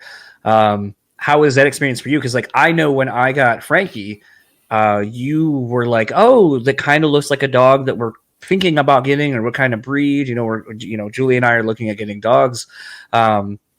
Obviously, I know Julia and you both post a lot of that's a good emote, Prince of Winters. It's one of those where Good night, laser gun. Sorry, I didn't see anything it was talking about, but hi and bye. I see you're leaving. Sorry. It's one of those things where it was hard for me because I had to put my dog down literally New Year's Day of 2020 that I'd had for 12 years. And, I can make the joke now that it's like, oh, she knew that the year was going to be shit. So she's like, let me get the fuck out of here. I can make that joke now. Not a shit year for dogs, though. People are home more and petting. Yeah. But it was one of those things where, I know when you guys laugh about that. No, it's fine. I mean, like I said, I can laugh about it now. At the time, I definitely could not. But with you guys getting June, like I feel like it's been kind of another connection between the I guess the four of us, between my wife and myself and you and Julia. How I mean, I know you've been pretty vocal about it, but how have you found that to be? Since I think this is one of the first animals that you've really had, like a dog, which requires a lot more attention than cats, and is the first thing potentially that you and Julia have kind of I don't want to say it. Yeah, basically. Say. Yep. How have you found that experience to be overall, and kind of what is having a dog taught you? Because I always find it interesting to hear for first time, or maybe not first time dog owners, but when you own one kind of from a puppy, it definitely teaches you a lot about yourself. Yeah, I fucking love her. Like, she's an amazing, amazing little beast. And, Julia is, shout out Julia, the best fucking dog mom I've ever seen. Like, she's taught that dog so much, and she's so patient, and she's so kind with her. And she's created our dog, who was inherently, kind and wonderful, but she's also, given her the training and instilled those skills. Like, she is, I've had plenty of animals over the years. We've had lots of, I'd say maybe 3 or 4 dogs over the years growing up. One when I was older, who passed away in like 2006. So we haven't had a dog since then. My sister had dogs. We had like this one cat who, when I was like in 4th grade, named Kitty, or 5th grade named Kitty, was very, not the best name, but she was a little hoochie. She went all around getting knocked up. So we had lots of litters of cats. So I've been around a lot of animals, but I was a fucking stupid kid, and you don't realize the like amount of responsibility it fully is, So when getting June, like straight up, people are going wild with June emotes. I love it. I straight up like could not have done it. Like I don't understand how Julia did it. Like, it takes so much time and so much patience and so much research and learning, and like, she is the fucking queen of it, truly. And then I've said that to her many times. Like, I wouldn't be able to have this dog, because I'm like, the last year of me has been the busiest year of my life, not only with the band stuff. Like, I've just been nonstop working every fucking day, which is great, but I just wouldn't have time to do it. And so June is wonderful, and she's a huge part of our life, and is a really, really, really, really, really, really kind and beautiful thing to have in existence. And, she's taught me that level of love that you can't understand till you're like caring for a life. Yeah. Like, obviously, like, Julie and I are married and we love each other very much, but it's a different type that you cannot read in a book or learn from, whatever outside source. Like, you just have to feel it and experience it. So she's beautiful, man. And I'm very, very grateful she's in our life, and she's just a wonderful thing to have around, that like the lesson of unconditional love is something that we could all be reminded of often, that your significant other, your partner, your best friend, whatever, like, you need to love them unconditionally. Like, people fuck up, things go bad, but like, you got to love them through it, and you got to support them through it. And love has very, very, very, very varying terms, you know what I mean? And very different shades of love, I guess you could say. So she's fucking wonderful. Now we're just dealing with the month of having a new cat. The cat is also wonderful and a sweetheart and very kind and very playful and curious and very fucking weird. June is so weird, by the way, and it's perfect for Julia and I. And so is Shadow, the cat we adopted a month ago. But so now it's like, there were emotions where it's like, June just has so much fucking love and wants to tell this cat how much she loves her, but the cat's like, what the fuck? Like, you're so intense. And it's just a dog love doesn't equal cat love in the same way. And it's just, it's been a really interesting time where like, we've been like multiple times, you could see because of the dynamic. And when when June's out and about, like, she just wants to find that cat. So like, our relationship has been different now. And we're hoping like once they can just be chill and like be in the same room, which they can now, they got a lot better. Like, it's a lot. They can't like sit on the same bed and just be chill yet, but it's getting there. And that also is a whole wonderful other type of love, Right.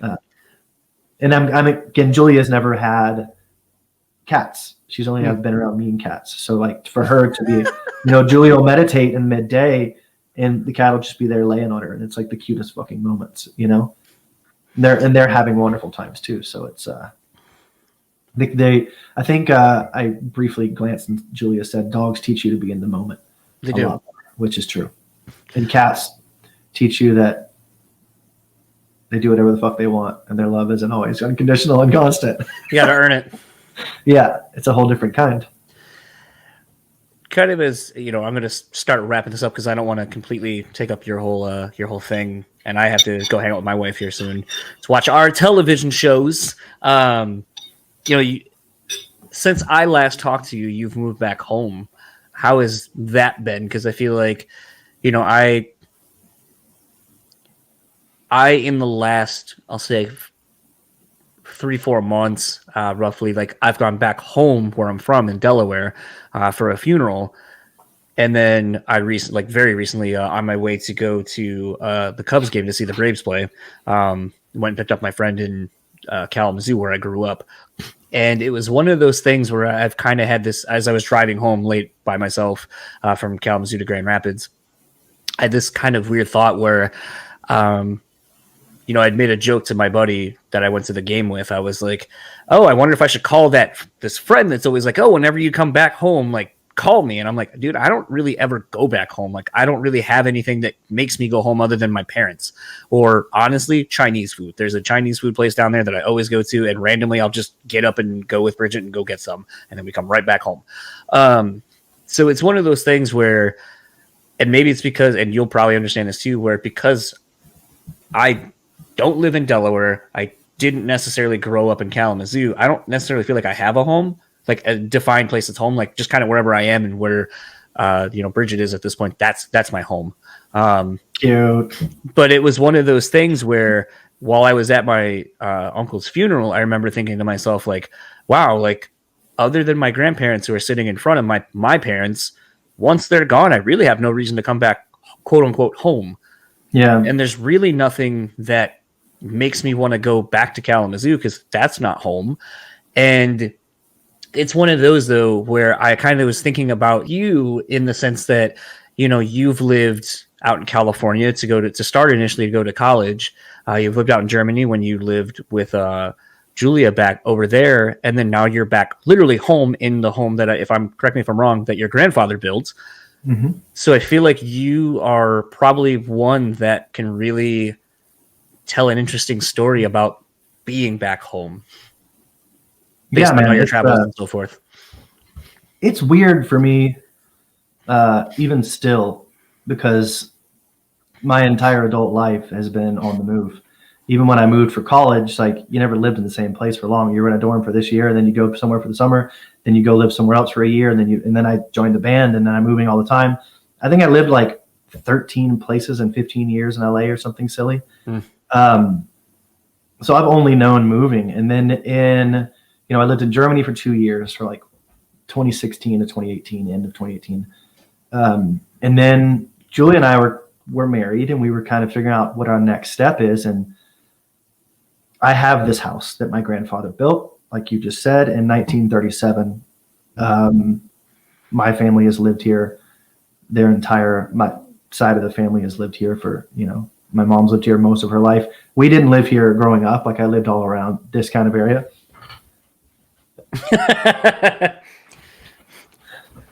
Thank you, Fox, for the gift. That's very kind of you.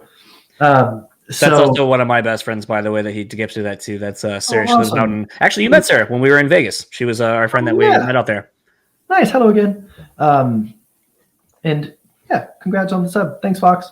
So it was kind of a choice where like we were getting married. There's a longer part of the story that I'll just briefly fast forward over. We were about to move to LA. We were going to move into this place and help out a friend that I lived with for a few years, and then it kind of fell apart. And we had already had our sights set on moving to LA and the experience of America for Julia. And so we were like, look, we know our long-term goal eventually is to move here because we have this house. We have 150 acres of farmland. Was in the middle of nowhere. It's getting encroached with suburbs. Gentrification? Oh, the big fucking areas that are shit with all the same houses that look the same. Cul-de-sacs. Yeah, sure, but there's like a whole name for it. Why can't I think of it right now? Subdivisions. Just like copycat subdivisions. Thank you, Hope Lost. I will do that. Good to see you. And so we were like, why don't we just move here? Like it's a little bit earlier in our plan, but why don't we plan a route? Why don't we enjoy this? Like it can be our hub. There's a stigma in this country and probably around the world of like, our culture doesn't really accept old people and they think it's fucking weak to move in with your parents. But I've lost my dad and I lost him and I was distant and we weren't together. And that makes me fucking sad when I lost him. And not only physically, but like emotionally, like there were a lot of years after I moved away where we just weren't as close as we should have been. And, that's on both our parts and that it is what it is. And I had to live with that and face that. And my mom is 40 years older than me. She is, in great health at the time when we moved. And I wanted to be there, plant this root with her here and have our family be more together and spend this time with her when she was well. And then also be there for her when she was sick. Fucking 2020, man. In the last fall, she got really sick and we had to deal with it. And if we hadn't been here, I don't know what she would have done. And honestly, if Julia hadn't been here, I don't know what we would have done. Like I had to go do fucking music videos and photo shoots and like film the Carry the Fire stuff. And Julia was here and like took my mom to her appointments, like took care of the house, like took care of everything, and we were just very lucky to be here in that time period. And like, I love this place. I love this home. I love the history we have here. And I've thought about the same thing you just said, like, may not be soon, but when my mom passes, when my aunt passes, there's nothing connected here to us anymore besides this home. But like, we could sell this and we could move anywhere. And also to clarify, like, we didn't move back home because we couldn't fucking hack it in this existence. Like we could have moved anywhere we wanted to. Like it's not like a regression type thing for me. It was a progression and it made sense for us to reconnect to this place. And I talked to my sister. My sister lives in California. She's a teacher. She has a husband and a wonderful, my niece, she has a daughter that's 12, 13, 11. Fuck. Math real quick. She's at the age where she's starting to hate her parents. 13 sounds like. I'm sure she's getting close to it. She's in like 6th grade. So I'm like, I said honestly to her, I'm like, do you even like Alabama? Like, you clearly have a good thing going here. You've been here since, and we were in California when I said this, like since 1995 or something. She moved to California. Like, do you ever want to go back? And she's like, I don't know, but I think I would be sad if it was gone. And I don't know if I want to live like on this property, because my aunt lives half a mile down that way in a house that was built in 1906 with land, or with heart pine that fell on this land in the 1904 hurricanes. So like, this is our fucking family, man, you know? But it's like, does it have to be? Do I like Alabama? There are a lot of fucking hurricanes here. Not great sometimes, you know, but like, and so I've had to have that heart to heart with myself and my family and this lineage and what we want. And ultimately, like, I fucking love this place. Like, this is a beautiful home. It's built like a fucking fortress.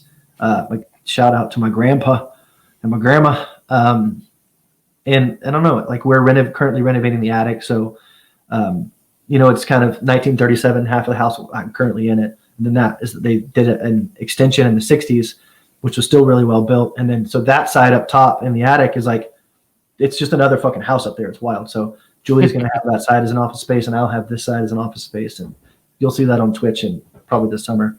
And it's just fucking awesome to have this route, to have this place, and to have this history with it. Like, I think about it often, like, no one's ever lived and died here but my family, unless there's some sort of like Native American type thing that we don't know about. But right. It's a beautiful thing to think about that, you know, like, and it's a beautiful thing to be here with my mom and to be here with our history and to like learn the ways of this fucking house with her. Cause it's 150 acres of land, and we're on like maybe a 10-acre plot of it here. And there's just a fucking silly amount of trees here. Like, the sheer yard work here, like, it's a full-time job. Like, it's genuinely a full-time job. Like, if I could somehow pay myself to do my own yard work, I would live well. But we do it all ourselves. My fucking mom is out there doing yard work all day while I'm working, and I like helped her a little bit, drag stuff out to the burn pile. And you know, it is a beautiful thing, and it doesn't come without its struggles. Like, I have to note, and I have to appreciate Julia's sacrifice to come here. Like, she left everything she's ever known, her family, her friends, her country, her language, everything. And she came here to be a part of mine and start our own. And it's a beautiful fucking thing. And it hasn't been easy during a pandemic. Like, she hasn't seen her fucking family in 2 years, you know, like, it's been tough. And it's, you know, there's moments where you're like, I don't want to fucking talk to you, Mom. Like, she's still, it's not like it's every day is fucking sunshine and rainbows. Like, it's still like you fight with your parents and you get annoyed by them or whatever, but it's a beautiful thing we have here. And, you know, June and Shadow and has only brought us together, and it is a beautiful time, and it's a beautiful place. And I'm honestly like so grateful to have this place, you know? I think the two things in that were really interesting to me is I feel like maybe you can appreciate the history and longevity of the property that you have, because, I mean, say what you want about America, but we haven't been around that long. We don't have much history. You lived over in Germany, where they value their history. They preserve buildings as much as they can. They don't tear them down to make them look new again or completely do over them. So maybe you have a little bit more of an appreciation for that, having spent the time over there and now coming back home and kind of doing the same thing. I definitely do. That's something that I like marveled at daily, is the age of everyone. The first time I went to Europe, I'm like, these fucking cobblestones are older than my dumbass country. Like, like, you just have to, it just blows your mind. And yeah, we definitely do. And, you know, we get opportunities daily to sell the land out here. And we come from a farming family. We are not a rich family. I just want to be clear with that. But there's a lot of fucking land here. And like I said, everything is encroaching. Civilization's encroaching. And they offer us a lot of money to want to sell it. And we're like, no, like, I don't want to put another fucking subdivision up here. I don't want to put another fucking storage place or a auto mechanic or whatever. Like, and I don't know if this will ever happen, because you just never know. But if I had it my way and I had an investor right now, I want to create a space out there that uplifts and builds this community and is not just, a massive big box grocery store with like a strip mall, or whatever it could be, or a subdivision or something. I want to create, like, Julie and I have a lot of plans and ideas with some of our friends as well to create like an artistic hub and like a little bit like European village kind of thing with integrated with like work live spaces and create a little like different sections for artists to have like low cost, a Walmart Fox, like low cost housing and have like their workspace nearby and have like a little bakery and have like a little like a little restaurant that has enough land, because there's a fucking lot of it, that they could grow their own crops on site. And then you could have like these little houses that intertwine and everything could be walking and kind of uplifting and in place. There's a big barn that you can have concerts or weddings or whatever. And Julia has a yoga studio. And that's that would be the fucking dream. Everything costs money, and I would love for that to happen. And we have talks with people, and we have talks with people that know that world. So that's the idea, and that's the goal. It's just, I'm in a band too. It's in California, and I stream fucking 20 hours a week, and I have a full-time job. So we're working on it, man. And that's the exciting part about the route, and that's the exciting part about whenever we, have to walk June all the time because she's a dog and has to pee. We get to enjoy this beautiful land and yard, and we get to see it and appreciate it. And I have not, but I know there's a lot of places like that. I need to find some local Mennonites. Funny enough, I'm going to film Mennonites in a week and a half. So as much as they'll let you film, obviously it won't be on camera. But anyways, is that what you and Brandon are doing? No, I'm getting my second shot of the vaccine on Monday. With Julia and I are going, and then my best friend Charlie, who I've brought up, and my best friend Sean, who I've brought up, we're all going on a job in Arkansas and going to different farms and creating this like kind of what you said, like social media. You had a word for it that I don't remember, but like social media content, sort of visuals for this company. That's a really, really interesting farming, like 3 branches of a farming. I don't want to get into it, but they're really big into regenerative agriculture and treating the animals with respect. And that's this whole symbiosis. It's actually like a really fucking beautiful thing, especially for someone that doesn't eat a lot of animal products. It's tough for me to digest working with this, but they really give a fuck. So it's going to be fun. So I feel like this is a good place to end, but I do want to talk about one more topic that has been interesting to you and I. Because I believe you and I had one of your last nights going out and drinking. We're in Fort Wayne. And I think you had texted me a day or two after that stop in Fort Wayne on the Ice 9 Kills tour. You're like, I think I'm done drinking for a while. Was that, did something happen on that tour that made me like, I'm a fucking... Well, first and foremost, I think... Making fucking craft cocktails every day for us didn't help. Yeah. It helped. He was great, and they were amazing. Yeah. It also, like, drunk button every night. Yeah. But I know we went out after, because that was the night of the New York Sour with the Cab Floater. That was that night. And those were super delicious. Although I do think actually you said maybe you had drank afterward, because I know the bottles and beers I gifted to the tour. I know you guys said you were saving that because you enjoyed the cherry whiskey and the. We still drank. I did. I very much did, and I'm still grateful for those. We still drank the rest of that tour. We would casually drink over the holidays, and then we did Shiprocked. We honestly didn't drink that much, but the first show night was pretty drunk, and the boat was moving, so that didn't help things. And then I just Julie and I both at the same time were just kind of like, why do we do this? Like, and we've been getting over it for a while. Like, why does one beer make me have a shit 3 days afterwards? Like, this isn't worth it. Like, and also I just feel like chunky and extra when you're that, and like you drink too much, and like you make poor decisions with eating and whatever. Like, we just the pros, the cons, like they just didn't. And like we were just kind of trying it as an experiment. Like, let's just stop drinking for a bit and see what happens. And then like, I just don't want to drink. Like if I, to be clear, it wasn't for like a problem or anything. No. We weren't like raging alcoholics it never became to a point where I couldn't function as a human. Thankfully, that's just not really in my personality, but I just feel so much better, and there's so much more clarity, and there's so much more energy, and there's so much more to existence when you don't. And I still love the taste of it. Like whenever I'm out with friends, when you could be like, I would take sips of their wine and like, yo, can I try that? Or have a sip of the beer, or like whatever it might be, I would still do that. And it's not like I will never not drink again. Like I'm sure there's a ceremony, like a wedding ceremony, I'm going to want to cheers to. And like, we went out to Julia's birthday in 2019, almost a year into it. And like, we went to this restaurant called Wild Ear. That's fucking shout out Wild Ear. They're the best place I've ever been. And they like, just because they're sweethearts, poured us some wine. And we were like, all right. Like you can't not like it, we had like, a glass and a half, and it was amazing.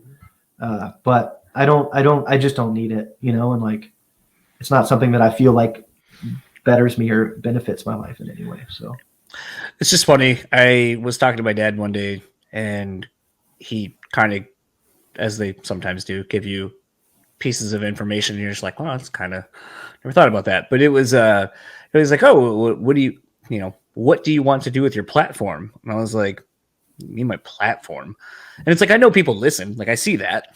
And it just became one of those things where I realized, with the podcast, we would, like Scott Stapp ceremoniously, we make fun of it for turning us down because he's like, well, I'm sober, so I'm not going to go on a podcast that talks about that. And it's like, we don't really talk about it with the guest unless it really is applicable. Like, with Danny, aka Amigo the Devil, that was kind of an interesting way for me to get in and have a cool conversation with him about music.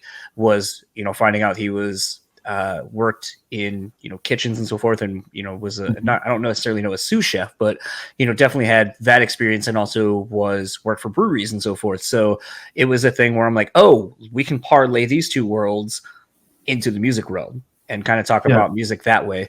And it was just kind of a fun thing to do. But by and large, I do not talk about that with whoever I'm talking to. And then I just kind of realized, like, for as much jokes as we made, where it's like, oh, yeah, like Scott Stapp won't do our show because, God forbid you talk to somebody and have a good time, but their show talks about drinking or whatever, like it's going to make you relapse. Probably shouldn't play shows at venues that sell alcohol. Like, just stick to VFW halls. Look at Travis for this conversation. I mean, you had Travis on here, of course, but like he's still, I think once you become an alcoholic, you could perpetually struggle. Yeah. But he never put that burden on anyone else, and it was his battle. And he like, we would, for a while when we started touring again, when he came back to the fold, like we would kind of just out of respect do it off on the side. He was just like, guys, it's fine. I'm not going to ruin your life. And so I think that's silly to make people be anything that they don't want to be.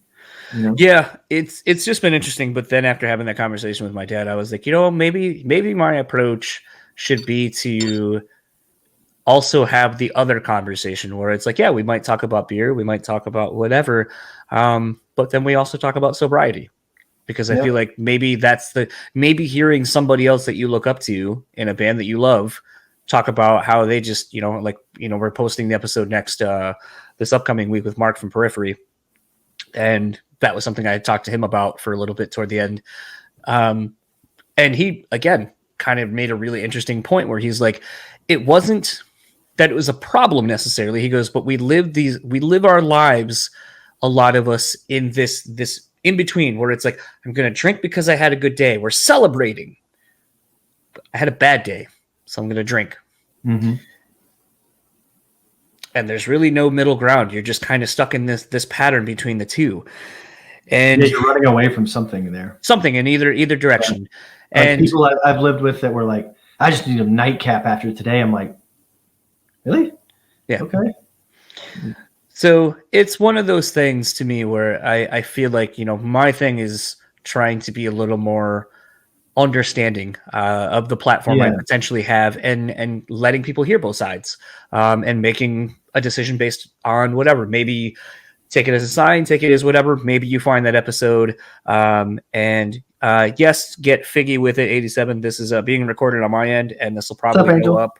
It'll stay up live if you go to BREWtally Speaking YouTube channel. It'll be there. Otherwise, it'll be out as an audio podcast probably in 3-4 weeks. Nice. So I want to clarify as well. Like, I don't think there's a problem with drinking. I don't think there's a problem with, like, you know, within reason, most sort of mind altering substances. I just think I think there's an issue when you're running away from something because of them. And you're using, I should use it as, I should say, you're using it as an escape from something that you're dealing with that you're not ready to face or not willing to face or whatever. Like, who doesn't love a drink to relax? Who doesn't love, like, there's nothing wrong with that. There's nothing wrong with drinking. I think it's just, you know, we all cross a line where boundaries. Yeah. This was a lot of fun. I always enjoy chatting with you, and this is fun actually getting to do it at length. I've always appreciated that when we do these now, every time, all 3 times, you've not given me a hard cap. You know, you always make the time to talk, and I always appreciate that. And then even beyond what we're doing now for the podcast, just your friendship, you and Julia's. You guys have been great friends to me and my wife, and I always value your time. So thank you very much for doing this. Everyone who's watching or will watch, I've enjoyed getting to know all of you here in the Twitch stream, and those that may see this on my socials and channels. I hope you come over and join Porter's Twitch channel, and Brandon and Julia and Ash's as well. What they're doing is kind of cultivating a very awesome community between the 4 of them, and kind of bringing in more people as time goes. So I've very much been looking forward to doing this, and I'm glad we got to do this. And I'm very much looking forward to things kind of getting back to normal. And at the very least, I'm almost tempted to, when I go to Alabama, when I go to Atlanta next, just making the trek down and being like, hey, let's meet halfway so we can at least, like, see each other in person, because it's been too long. Yeah, man. I always enjoy these too. I really do. And I mean, I'm happy to just go pee and continue, because I always enjoy these conversations with you. But yeah, thank you for your time, and thank you for always, you know, trying to get scratch below the surface or above the surface, however you want to say it. I get tired after talking for this long continuously. I think this is like something that this last year has made us realize that, like, being social is it takes stamina. Like, it's a muscle you got to work, you know, like, I could take a nap. I think that's anyone for a while. I think that's been the one thing for me that I realized that was a gift about this podcast that I didn't realize at the time, was everyone's stationary. So I got a lot more opportunities to talk to a lot of different people. I mean, I wouldn't have gotten to have the conversation I did with, like, Jesse Leach or Jesse from Misery Signals if we weren't in this pandemic. But I realized I was in a unique position where a lot of people were isolated away from social interactions. I was having more than I was used to having. And so the social aspect of my life never really kind of went away. And I realized I was in a very unique position as a result of that.